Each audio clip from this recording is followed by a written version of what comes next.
বহিষ্কারাদেশ প্রত্যাহারের রাজধানীর নতুন বাজারে ইউআইইউ শিক্ষার্থীদের অনির্দিষ্টকালের ব্লকেট কর্মসূচি, পুলিশের লাঠিচার্জ। ইসি স্বাধীন হলেও নির্বাচনে সরকারের ভূমিকায় মুখ্য বললেন সিইসি। ভোটের কর্মপরিকল্পনা হয়েছে, প্রকাশের সময় আসেনি। মেয়র কাউন্সিলরহীন সিটিতে গতি নেই মশা নিধন কার্যক্রমে। বছরব্যাপী পরিকল্পনা না থাকায় বাড়ছে ডেঙ্গু আক্রান্তের হার।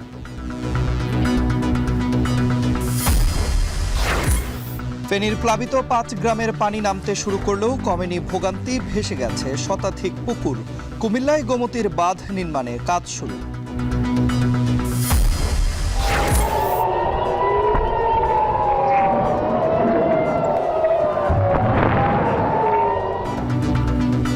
দিনে ইসরায়েলের 2 বিমান ঘাঁটি ও বেশ কিছু সামরিক স্থাপনা ধ্বংস বলছে ইরান। বিপ্লবী গার্ডের প্রধানকে হত্যার দাবি তেল আবিবের।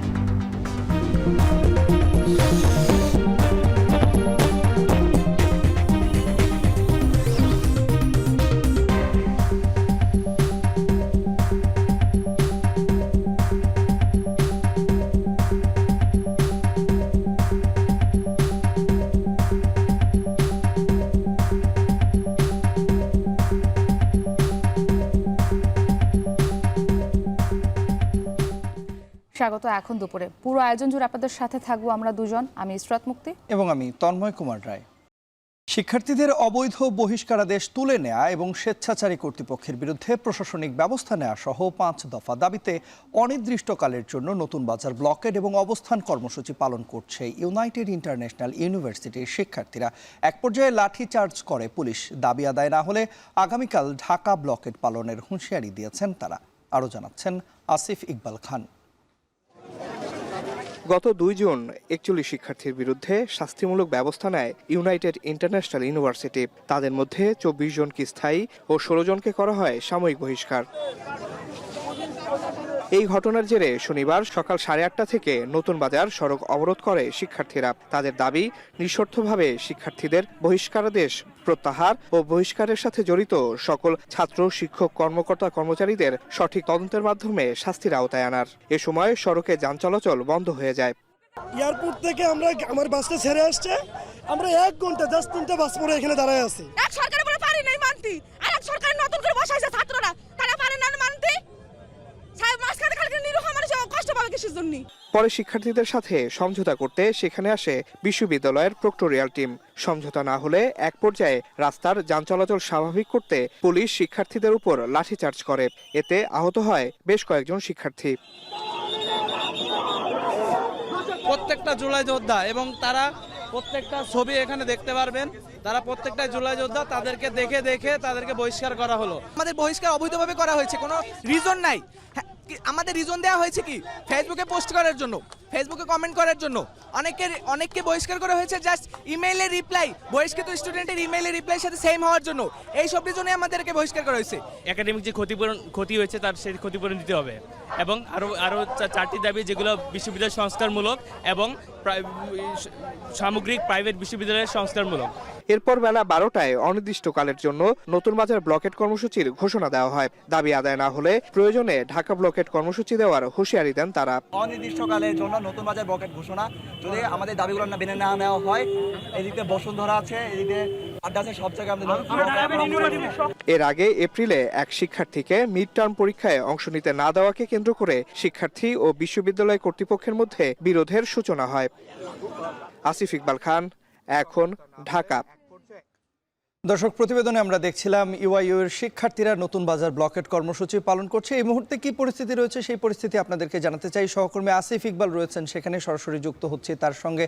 আসিফ, জানাবেন যে শিক্ষার্থীরা কি এখনো সড়ক অবরোধ করে রেখেছেন কিনা, এবং একই সঙ্গে বিশ্ববিদ্যালয় প্রশাসন কিংবা পুলিশ প্রশাসনের সঙ্গে তারা কথা বলেছেন কিনা, বা প্রশাসন বা বিশ্ববিদ্যালয়ের যারা প্রশাসন রয়েছে তাদের পক্ষ থেকে শিক্ষার্থীদের সঙ্গে কথা বলার চেষ্টা করা হয়েছে কিনা?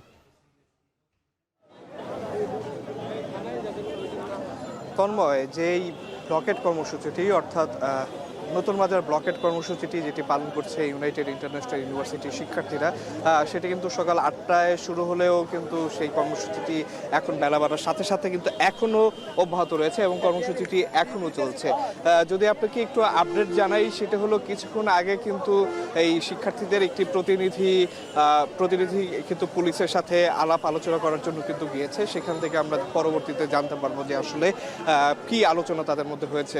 তার আগে যদি জানাই যে সকাল 8টা সাড়ে 8টার দিকে যখন এই আন্দোলনটি শুরু হয়, তখন কিন্তু এই নতুন বাজারের যে সড়কটি আছে, সড়কের একটি পাশ কিন্তু শিক্ষার্থীরা অবরোধ করে রাখেন এবং এই সড়কে কিন্তু সব ধরনের যান চলাচল বন্ধ হয়ে যায়। যেটি আমরা এখনো দেখছি, সড়কের সব ধরনের যান চলাচল কিন্তু এই মুহূর্তেও আমরা দেখছি যে বন্ধ রয়েছে।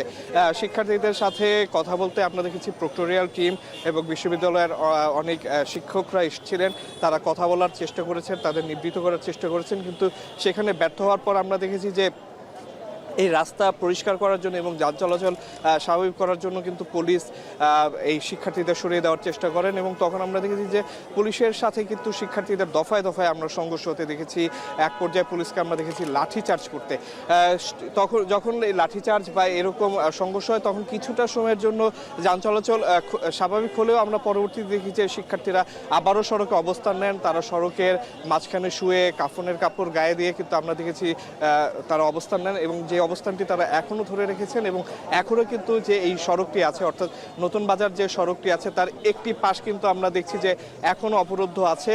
এবং শিক্ষার্থীরা যেটি বলছেন 12টার দিকে ব্রিফিংয়ে যেটি তারা বলেছেন যে তাদের দাবি আদায় না হওয়া পর্যন্ত তারা তাদের যে অবস্থানটি আছে সেই অবস্থানটি ধরে রাখবেন এবং নতুন বাজার ব্লকেট কর্মসূচিটি অব্যাহত থাকবে। এবং তারা বলছেন যে প্রয়োজন হলে এবং তাদের দাবি মানা না হলে তারা কিন্তু সম্পূর্ণ ঢাকায় আগামীকাল ব্লকেট কর্মসূচি পালনের ঘোষণা দিতে পারেন বলেও কিন্তু আসলে তারা হুঁশিয়ারি দিয়েছেন। তো নতুন বাজার এলাকা থেকে এই ছিল আমার কাছে সর্বশেষ। তন্ময়। ইউআইইউ শিক্ষার্থীদের নতুন বাজার ব্লকেট কর্মসূচির বিস্তারিত জানাতে আমাদের সঙ্গে যুক্ত হয়েছিলেন সহকর্মী আসিফ ইকবাল খান। আরএফএল ওয়াটার পাম্পের অটো থার্মাল টেকনোলজি, যা বেশি হিটে নষ্ট হয় না, শতভাগ মসৃণ, ব্রাশ ইম্পেলার নিশ্চিত করে অধিক পানির flow. RFL water pump on করলে পানির তুফান। ইসি স্বাধীন হলেও নির্বাচনের সরকারের ভূমিকায় মুখ্য বলে মন্তব্য করেছেন প্রধান নির্বাচন কমিশনার এএমএম নাসির উদ্দিন। তিনি বলেন, নির্বাচনের জন্য কমিশনের নিজস্ব কর্মপরিকল্পনা আছে, তবে তা প্রকাশের সময় আসেনি। সকালে রাজধানীর আগারগাঁওয়ে নির্বাচন কমিশনের প্রশিক্ষণ ইনস্টিটিউটে নির্বাচনী আইন ও বিধি সংক্রান্ত দিনব্যাপী প্রশিক্ষণ কর্মসূচির উদ্বোধনী অনুষ্ঠানে তিনি এ কথা বলেন। জানান, নির্বাচন কমিশন যতই স্বাধীন হোক না কেন, সরকারের সহযোগিতা ছাড়া নির্বাচন সম্ভব নয়। নির্বাচন কমিশনের সংস্কার নিয়েও সরকারের সাথে নানা আলোচনা হচ্ছে বলে জানান তিনি। নির্বাচনের দিন তারিখ প্রকাশের সময় এখনও আসেনি জানিয়ে বলেন, সময় হলে নির্বাচনের তারিখ জানাবে কমিশন।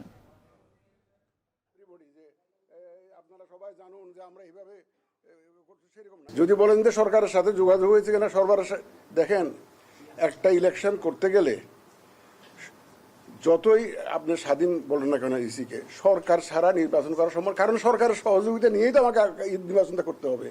আমাকে আইন শৃঙ্খলা বাহিনীর সাহায্য নিতে হবে, সরকারি অফিসারদের সাহায্য নিতে হবে, প্রশাসনের সহযোগিতা নিতে হবে। সুতরাং সরকার এখানে মুখ্য একটা ভূমিকা রাখবে তো ইলেকশনের মধ্যে। এটা ছাড়া তো সম্ভব না, এটা তো সম্ভব না। তো সুতরাং এই সরকারের সাথে আমাদের যে যোগাযোগের বিষয়টা, এটা এমন না যে প্রতিনিয়ত হচ্ছে বা এমন না যে একদম নাই, সেরকম না। আপনারা ইলেকশনের ব্যাপারে যদি তারিখের ব্যাপারে যদি বলতে চান, যদি ডেটের ব্যাপারে, এটা আপনারা যথাসময়ে জানতে পারবেন।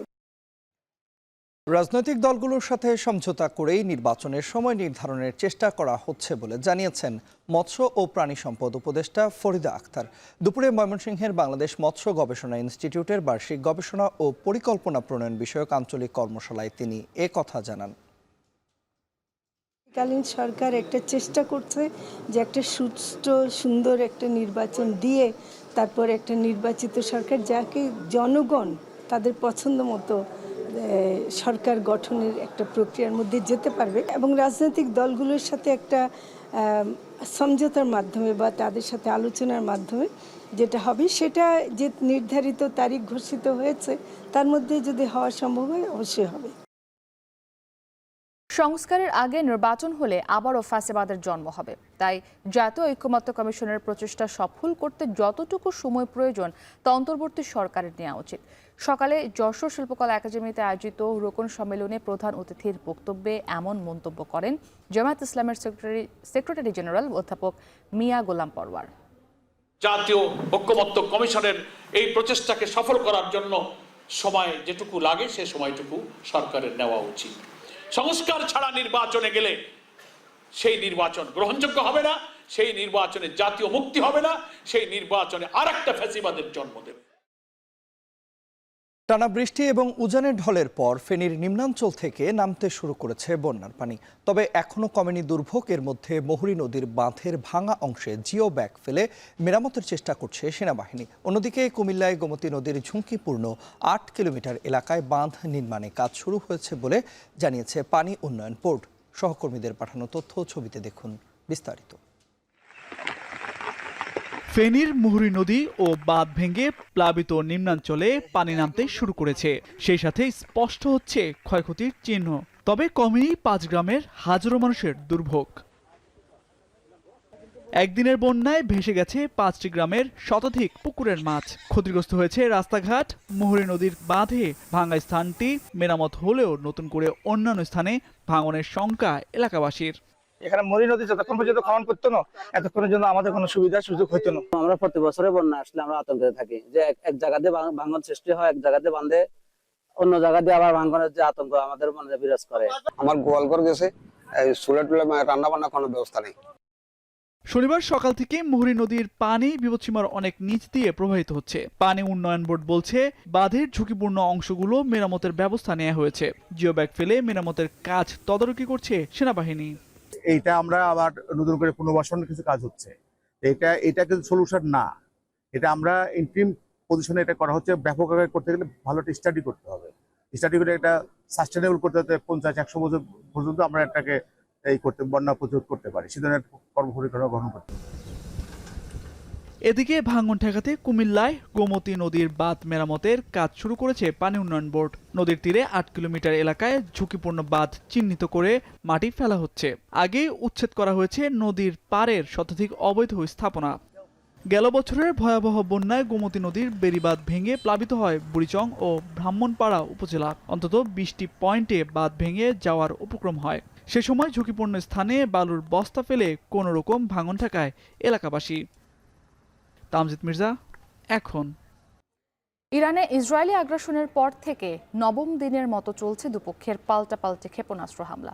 আজ 2 ইরানি সহ আইআরজিসির ড্রোন ইউনিট কমান্ডার আমিন জুদাকি ও কুদস ফোর্সের ফিলিস্তিন শাখার কমান্ডার সাইদ ইজাদিকে হত্যার দাবি করেছে আইডিএফ। এদিকে শুক্রবার রাত থেকে শনিবার সকাল পর্যন্ত নিজেদের হামলায় ইসরায়েলের 2টি বিমান ঘাঁটি, সামরিক স্থাপনা ক্ষতিগ্রস্ত হয়েছে বলে দাবি ইরানের। এদিকে অস্তিত্ব টিকিয়ে রাখতে হামলা চালিয়ে যাবার ঘোষণা ইসরায়েলি প্রধানমন্ত্রীর। নাফি আরমান মামুনের প্রতিবেদন। ইসরায়েলের আকাশ ভেদ করে উড়ে যাচ্ছে এক ঝাঁক মিসাইল। লক্ষ্য তেল আবিব। ইরানের শক্তিশালী মিসাইলগুলো ধ্বংসে ব্যতিব্যস্ত হয়ে পড়ে ইসরায়েলের আকাশ প্রতিরক্ষা ব্যবস্থা। আইডিএফ সবগুলো মিসাইল প্রতিহতের দাবি করলেও রাজধানীর একটি আবাসিক ভবনে ছড়িয়ে পড়ে আগুন। ভোরের আলো ফোটার আগেই ছোটাছুটি শুরু করেন ইসরায়েলিরা। টানা 9 দিন ধরে ইহুদি ভূখণ্ড থেকে ভেসে আসছে এমনই একের পর এক চিত্র। অপারেশন ট্রু প্রমিস 3 শুরুর পর এ পর্যন্ত ইসরায়েলকে লক্ষ্য করে 18 দফা হামলা চালিয়েছে ইরান। এক বিবৃতিতে এ তথ্য নিশ্চিত করেছে আইআরজিসি, যেখানে দাবি করা হয় শুক্রবারের হামলায় নেভাটিম ও হাটজেরিম বিমান ঘাঁটির পাশাপাশি ক্ষতিগ্রস্ত হয়েছে ইসরায়েলের বেশ কয়েকটি সামরিক স্থাপনা। হাইফাতে ক্ষতিগ্রস্ত হয়েছে একটি ভবন, এতে আহত বেশ কয়েকজন। এদিকে ইরানি হামলায় ধ্বংসস্তূপে পরিণত হওয়া গবেষণা সংস্থা পরিদর্শনে যান বেনিয়ামিন নেতানিয়াহু। এ সময় ইসরায়েলি প্রধানমন্ত্রী জানান, অস্তিত্ব টিকিয়ে রাখতে যতদিন প্রয়োজন ততদিন তেহরানের বিরুদ্ধে লড়াই চালিয়ে যাবে Tel Aviv.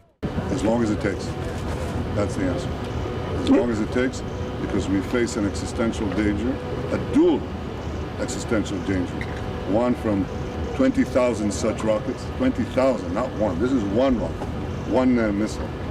And the other is, of course, atomic bombs in the hands of this mad regime. বিপরীতে শনিবার প্রথম প্রহরেই ইরানের পশ্চিমাঞ্চলকে লক্ষ্য করে 15টি বিমানের মাধ্যমে হামলা চালায় ইসরায়েল। এ সময় তেহরান, কম ও কারাজ অঞ্চলে সক্রিয় করা হয় আকাশ প্রতিরক্ষা ব্যবস্থা। তবে এই হামলায় বেশ কয়েকজনের প্রাণহানির তথ্য মিলেছে। হামলায় ব্যবহার করা হয় 30টির বেশি অস্ত্র। এছাড়াও ইস্পাহানেও বিস্ফোরণের শব্দ পাওয়া গেছে। পাশাপাশি আইআরজিসির ড্রোন ইউনিট কমান্ডার আমিন জুদাকি ও কুদস ফোর্সের ফিলিস্তিন শাখার কমান্ডার সাইদ ইজাদিকে হত্যার দাবি করেছে আইডিএফ। ইসরায়েলের প্রতিরক্ষামন্ত্রীর দাবি, 2023 সালের 7 অক্টোবর হামাসের হামলার অর্থায়ন ও অস্ত্র সরবরাহের ভূমিকা পালন করেন সাইদ ইজাদি। অন্যদিকে সংঘাত শুরুর পর ইসরায়েলকে লক্ষ্য করে শতাধিক ড্রোন হামলার দায়িত্ব ন্যস্ত ছিল আমিন জুদাকির হাতে। মোসাদের সঙ্গে সম্পৃক্ততার অভিযোগে শুক্রবার খুজেস্তান প্রদেশ থেকে অর্ধশতাধিক নাগরিককে গ্রেপ্তারের কথা জানিয়েছে ইরান। দেশটির অন্যতম শীর্ষ ধর্মীয় নেতা জানান, চাপিয়ে দেয়া যুদ্ধের পরিণতি ভোগ করতে হবে নেতানিয়াহু প্রশাসনকে। رژیم نحس و مردمان بی آینده دارند یک افول سریع رو تجربه میکنند. خودتون خواستید. شما آغاز کردید. শুক্রবার তেহরানে ইসরায়েল বিরোধী বিক্ষোভে অংশ নেন লাখো ইরানি। এ সময় পোড়ানো হয় যুক্তরাষ্ট্র ও ইসরায়েলের পতাকা। অন্যতম বড় এই বিক্ষোভ জাতির সাহসকে প্রতিফলন করছে বলে এক্স বার্তায় জানান দেশটির সর্বোচ্চ ধর্মীয় নেতা আয়াতুল্লাহ খামেনি। নাফিয়া আরমান মনন, এখন বিশ্ব। যুদ্ধ জয়ের পথে ইসরায়েল, তাই নেতানিয়াহু প্রশাসনকে হামলা থামানোর অনুরোধ করা কঠিন বলে জানিয়েছেন ডোনাল্ড ট্রাম্প। বিপরীতে রুশ প্রেসিডেন্টের দাবি, তেহরানকে ছেড়ে যায়নি মস্কো। সংঘাতরত দুই দেশের বেসামরিক স্থাপনায় হামলা তীব্র সমালোচনা করেছেন ফরাসি প্রেসিডেন্ট। মধ্যপ্রাচ্যের জটিল পরিস্থিতিতে নিজ দেশের ক্ষেপণাস্ত্র উৎপাদন বাড়ানোর পরিকল্পনা নিয়েছেন তুর্কি প্রেসিডেন্ট এরদোয়ান। নাফিয়া আরমান মননের আরও একটি প্রতিবেদন। টানা এক সপ্তাহেরও বেশি সময় ধরে পাল্টাপাল্টি হামলার জেরে talk of the world Iran Israel সংঘাত। পূর্ব থেকে পশ্চিম, উত্তর থেকে দক্ষিণ বিশ্ব নেতাদের কণ্ঠে সংঘাত নিরসনের আহ্বান, যদিও এক্ষেত্রে মার্কিন প্রেসিডেন্টের অবস্থান বিপরীত মেরুতে। যুদ্ধ জয়ের পথে ইসরায়েল, তাই নেতানিয়াহু প্রশাসনকে হামলা থামানোর অনুরোধ করা কঠিন। নিউ জার্সিতে এক অনুষ্ঠানে যোগ দেওয়ার সময় এমনটাই জানান মার্কিন প্রেসিডেন্ট। তার দাবি, ইরানের বিরুদ্ধে পরমাণু বোমা তৈরির প্রমাণ পাওয়া যায়নি। জাতীয় গোয়েন্দা দপ্তর প্রধানের এমন মন্তব্য ভুল। তবে তেহরানের ভূগর্ভস্থ পরমাণু কেন্দ্র ধ্বংসের সক্ষমতা তেল আবিবের নেই বলেও জানান তিনি।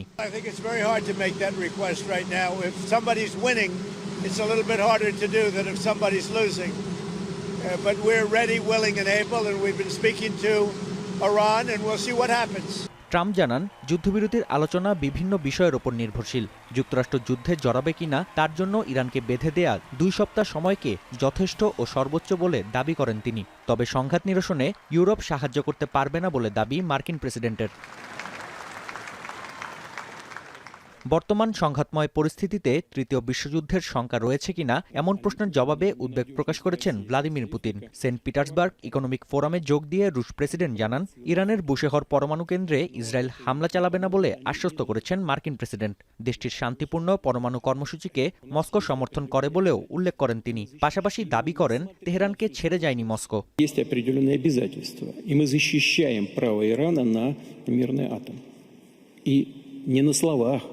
А на деле. Что это значит? Мы, несмотря на всю сложность ситуации вокруг Ирана, নজিরবিহীন এই সংঘাতে প্রতিনিয়তই প্রাণ হারাচ্ছেন দুই দেশের নাগরিক, যার সমালোচনা করে ম্যাক্রো জানান, বেসামরিক নাগরিকদের ওপর হামলা কোনোভাবেই সমর্থন করা যায় না। সংঘাত নিরসনে আলোচনার টেবিলে ফিরে আসতে দুপক্ষের প্রতি আহ্বান জানান ফরাসি প্রেসিডেন্ট।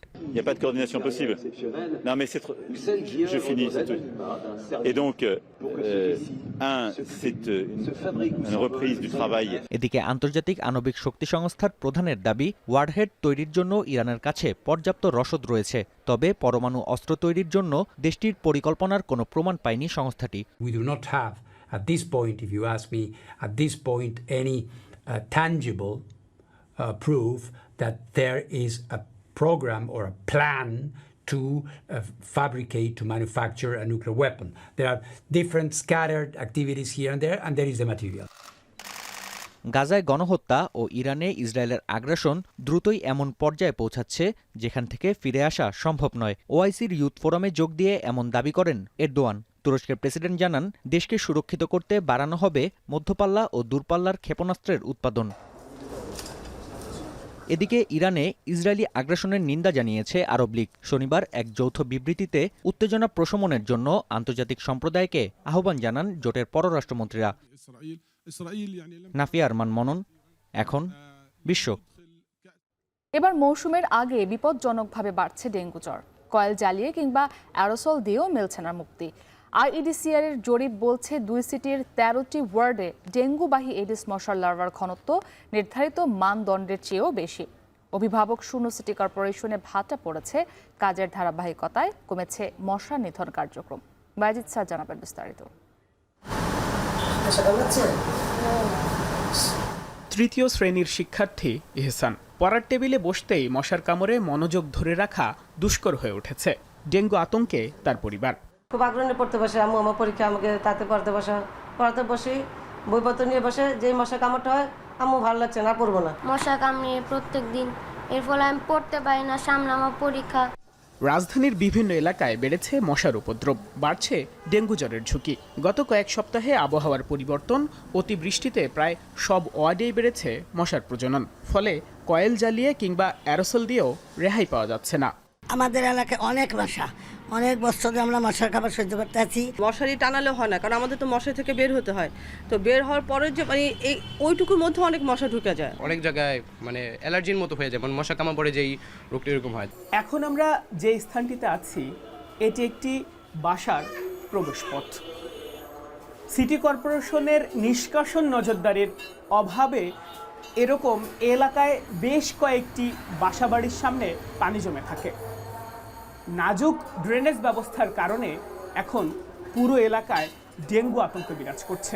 সিটি কর্পোরেশনের লোকেরা এখন তো ধরেন মানে সরকার যাওয়ার পর থেকে অত লোক অত আসে না, আগে তো আইতো 2-1 জন, এখন আসে না।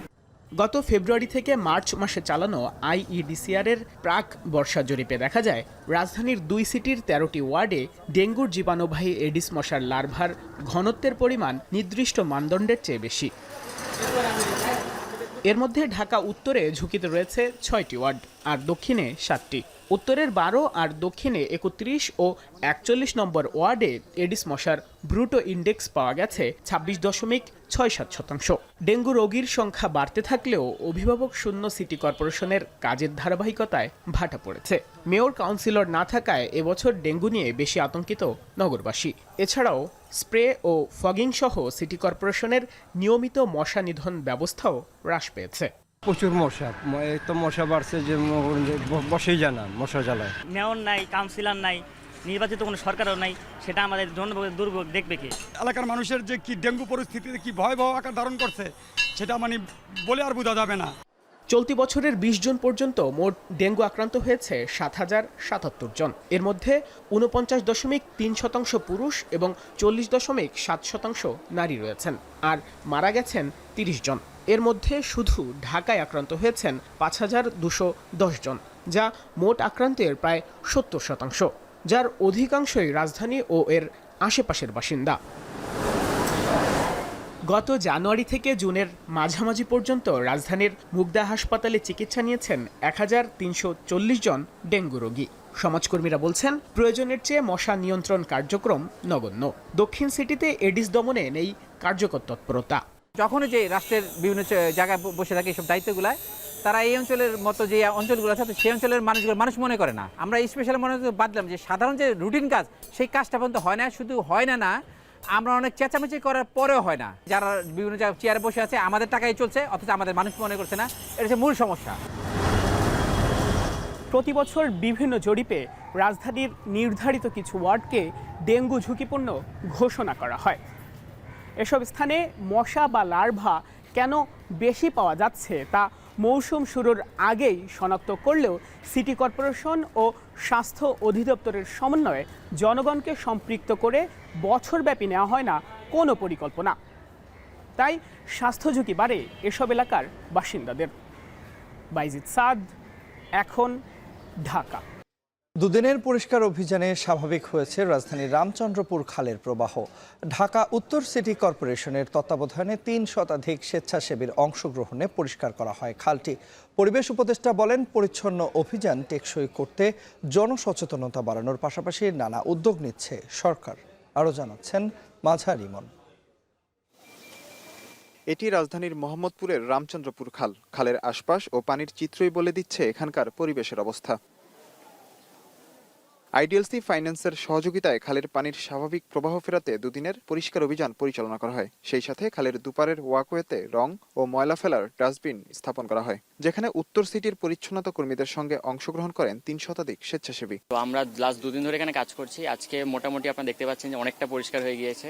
সো এরকম যদি আমরা রেগুলার এটা কন্টিনিউ করতে পারি আর মানুষকে যদি সচেতনা জাগাতে পারি বা অ্যাওয়্যার করতে পারি যে আপনারা এদিকে ময়লা ফেলবেন না, তাহলে জিনিসটা রেগুলার কন্টিনিউ করবে, যে পরিষ্কার পরিচ্ছন্নতা থাকবে। ময়লাগুলো এখানে ফেলছে, আমরা চাচ্ছি যে কিভাবে এই খালটাকে পরিষ্কার পরিচ্ছন্ন রেখে এই পরিবেশটাকে ভালো রাখা যায়। এই খালটা আমরা আজকে তরুণরা এসে আমরা জনসচেতনামূলক যে আমরা পরিষ্কার করে গেছি, কিন্তু এটা ওরাই হচ্ছে মূলত এটা পরিষ্কার রাখবে এবং তাদের দায়িত্ব। পরিবেশ, বন ও জলবায়ু পরিবর্তন বিষয়ক মন্ত্রণালয় ও ঢাকা উত্তর সিটি কর্পোরেশনের তত্ত্বাবধানে হওয়া খাল পরিষ্কার অভিযানকে সামাজিক দায়বদ্ধতা কার্যক্রমের অংশ বলছে অর্থ সহায়তাকারী প্রতিষ্ঠানটি। কিছু থাকে সোশ্যাল পার্টে, যে সমস্ত প্ল্যান্টেশন পার্ট, গ্রিনের পার্ট, এগুলো সবকিছু আমরা রেগুলার বেসিসে প্রতি বছরই করে থাকি।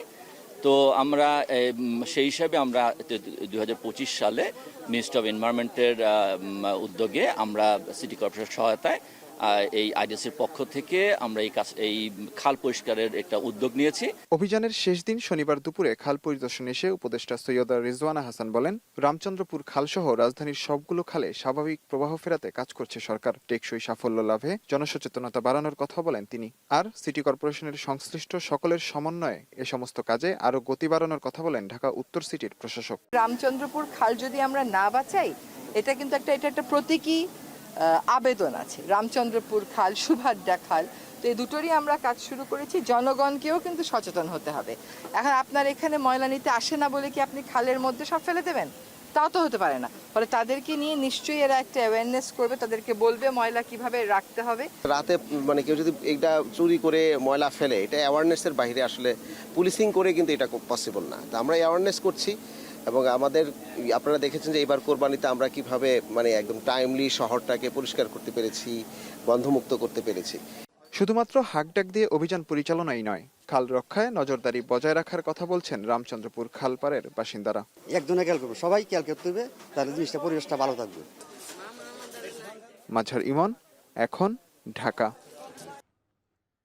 টিসিবি ফ্যামিলি কার্ডধারীদের সংখ্যা 2 থেকে 3 মাসের মধ্যে 70 লাখ থেকে 1 কোটিতে উন্নীত করা হবে বলে জানিয়েছেন বাণিজ্য সচিব মাহবুবুর রহমান।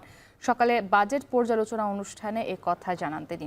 নানা দিক বিবেচনায় চীনের সাথে গার্মেন্টস পণ্য রপ্তানি বাড়ানোর সুযোগ খুব বেশি নেই বলেও মন্তব্য করেন বাণিজ্য সচিব।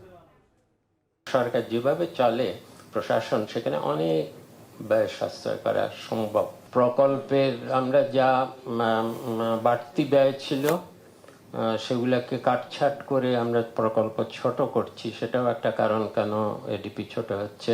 এই প্রকল্পগুলো বাস্তবায়ন এত খারাপভাবে হচ্ছিল যে এগুলোকে শেষ করতে গেলে বরং ব্যয় আরো অনেক বাড়াতে হবে।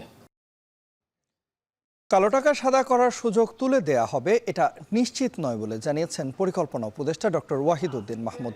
সকালে গুলশানে একটি হোটেলে আয়োজিত বাজেট 2025-26 পর্যালোচনা অনুষ্ঠানে একথা জানান তিনি। এ সময় তিনি আরও বলেন, অধিকাংশ প্রকল্প কাটছাট করে ছোট করা হচ্ছে। সরকারের পরিচালনা ব্যয় আরও কমানো সম্ভব বলেও মন্তব্য করেন পরিকল্পনা উপদেষ্টা। সরকার যেভাবে চলে, প্রশাসন সেখানে অনেক ব্যয় সাশ্রয় করা সম্ভব। প্রকল্পের আমরা যা বাড়তি ব্যয় ছিল সেগুলোকে কাটছাট করে আমরা প্রকল্প ছোট করছি, সেটাও একটা কারণ কেন এডিপি ছোট হচ্ছে। এই প্রকল্পগুলো বাস্তবায়ন এত খারাপভাবে হচ্ছিল যে এগুলোকে শেষ করতে গেলে বরং ব্যয় আরো অনেক বাড়াতে হবে। কাজ হোক যাই, সাথে এক্সপার্ট চাই, না টাইট লুজ যদি করতে হয় তবে এক্সপার্ট টুলস এই নিশ্চিত জয়। এক্সপার্ট হার্ডওয়্যার টুলস, সকল কাজের এক্সপার্ট সমাধান। কোরবানি ঈদের আশানুরূপ বিক্রি না হয় খাতুনগঞ্জের আড়তে পৌঁছতে শুরু করেছে আদা। ডলার ব্যয় করে আমদানি করা আদা এখন কেজি প্রতি 30 থেকে 35 টাকাতেও বিক্রি হচ্ছে না। সংশ্লিষ্টরা বলছেন, সরকারি তথ্যউপাত্ত সহজলভ্য না হয় নিজ সিদ্ধান্তে চাহিদার চাইতে বাড়তি আমদানি করেছেন ব্যবসায়ীরা। এদিকে চাহিদার তুলনায় সরবরাহ বাড়ায় লোকসানে পড়েছেন পেঁয়াজ ব্যবসায়ীরাও। শোয়েব রহমানের প্রতিবেদন। কোরবানি ঈদে বিক্রির আশায় এসব আদা আমদানি করে আড়তে রেখেছিলেন খাতুনগঞ্জের ব্যবসায়ীরা। বিক্রি না হওয়ায় আড়তে পচে গেছে এসব আদা, যা 30 থেকে 35 টাকা কেজি দরেও বিক্রি হচ্ছে না। ঈদুল আজহা ঘিরে ছোট বড় সব ব্যবসায়ীরাই আদা আমদানি করেছেন। প্রতি কেজি চায়না আদা আমদানিতে খরচ 140 টাকা, বর্তমানে সেটি বিক্রি হচ্ছে 100 টাকায়। আর 70 থেকে 80 টাকাতেও ক্রেতা মিলছে না ভারতীয় আদার। ইম্পোর্টারদের এই আদার বর্তমান খরচা হচ্ছে 130 টাকা, কিন্তু নষ্ট হয়ে যাওয়া তো এগুলো 30, 35, 40, 50 টাকা এরকম বিক্রি হচ্ছে বর্তমান মার্কেটে। এর বাইরে আপনার ভালো মাল যেগুলো এগুলো 100 টাকা বিক্রি করতেছে। আদা মনে করেন এদিকে ইন্ডিয়ান কারলা যেগুলো আছে ওগুলো ছাবে, চায়না মালের বাজার উঠে নেই। এই কারণে চায়না মাল দিয়ে যারা ইনপুট করছে সবাই লজে পড়ছে, আর এবং চায়না মাল বাজারে এখনো আছে। প্রায় একই অবস্থা পেঁয়াজেরও। পাইকারিতে 50 টাকায় পেঁয়াজ বিক্রি হলেও কেজিতে 3-4 টাকা লোকসানের কথা বলছেন ব্যাপারীরা। মূলত চাহিদার তুলনায় সরবরাহ বেশি ও বৈরী আবহাওয়ায় বেচা বিক্রি কমায় হচ্ছে লোকসান। পর্যাপ্ত পরিমাণ দেশি পেঁয়াজ হয়েছে, যার কারণে মানে মোকামিল থেকে খাতুনগঞ্জের মধ্যে অনেক সবগুলো দেশি পেঁয়াজ আসতেছে, বেচা বিক্রিও কর, যার কারণে লোকসান কেজি প্রতি প্রায় 500 টাকা করে লোকসান যাচ্ছে। তবে কিছুটা ভিন্ন চিত্র রসুনের। দীর্ঘ লোকসান কাটিয়ে রসুনের বাজার ঊর্ধ্বমুখী। 15 দিনের ব্যবধানে কেজিতে দাম বেড়েছে প্রায় 30 টাকা। তবে প্রধান রপ্তানিকারক দেশ চায়নায় মৌসুম শুরু হওয়ায় আগামী চালানে দাম কমবে বলে দাবি বিক্রেতাদের। এমনও গেছে 30-40 টাকা পার কেজিতে, অর্থাৎ 1 কন্টেনার মাল আনলে 10-12 লাখ টাকা লস গেছে। আর রিসেন্ট ঈদের পরে হয়তো যারা লস খাইতে খাইতে ইম্পোর্ট বন্ধ করে দিচ্ছে, সেক্ষেত্রে অল্প কিছু সময়ের জন্য কিছু রসুন শর্ট হয়েছে, এই জন্য বাজারটা একটু বাড়ছে। এটা হয়তো 2-4-10-15 দিনের ভিতরে আবার রিকভার হয়ে যাবে। ব্যবসায়ীরা বলছেন, এক্ষেত্রে সরকারের তথ্য উপাত্ত সহজলভ্য না হওয়ায় কখন কি পরিমাণ মশলার আমদানি হচ্ছে তা তারা জানেন না। এতে বিপুল ডলার ব্যয় করে আমদানিতে লোকসান গুনতে হয় তাদের। শোয়েব রহমান, এখন চট্টগ্রাম। আবারও দেশের বাইরের খবর। ইরানের সঙ্গে সংঘাতের মধ্যেও গাজায় আগ্রাসন চালিয়ে যাচ্ছে ইসরায়েল। শুক্রবার ইসরায়েলের দিনভর হামলায় উপত্যকায় প্রাণ হারিয়েছেন কমপক্ষে 82 ফিলিস্তিনি, যাদের মধ্যে ত্রাণ নেয়ার সময় হত্যা করা হয়েছে কমপক্ষে 34 জনকে। বর্তমানে উপত্যকায় একমাত্র সংস্থা হিসেবে ত্রাণ সরবরাহ করছে গাজা হিউম্যানিটেরিয়ান ফাউন্ডেশন। তবে কার্যক্রম শুরুর 1 মাস পার হবার আগেই সংস্থাটির থেকে ত্রাণ নেয়ার সময় ইসরায়েলি সেনাদের হামলায় প্রাণহানি ছাড়িয়েছে 4 শতাধিক। এদিকে পানি সরবরাহ ব্যবস্থা ভেঙে পড়ায় গাজা উপত্যকায় মানবসৃষ্ট খরার ঝুঁকিতে রয়েছে বলে শঙ্কা প্রকাশ করেছে ইউনিসেফ। এরই মধ্য দিয়ে চলে এলাম এখন দুপুরের আয়োজনের একেবারে শেষ প্রান্তে। তার আগে শিরোনামগুলো আরো একবার।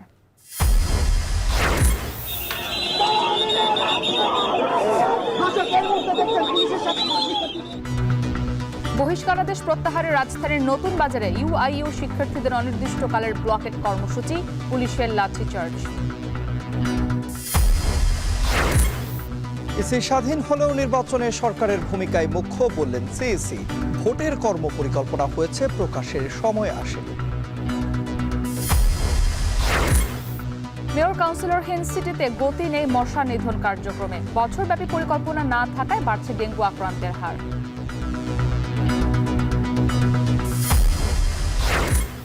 ফেনীর প্লাবিত 5 গ্রামের পানি নামতে শুরু করলেও কমেনি ভোগান্তি, ভেসে গেছে শতাধিক পুকুর। গোমতীর বাঁধ মেরামতে কাজ শুরু।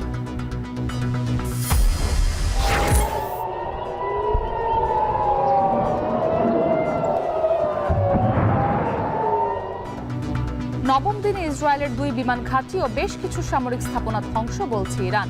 বিপ্লবী গার্ডের কমান্ডার হত্যার দাবি তেল আবিবের।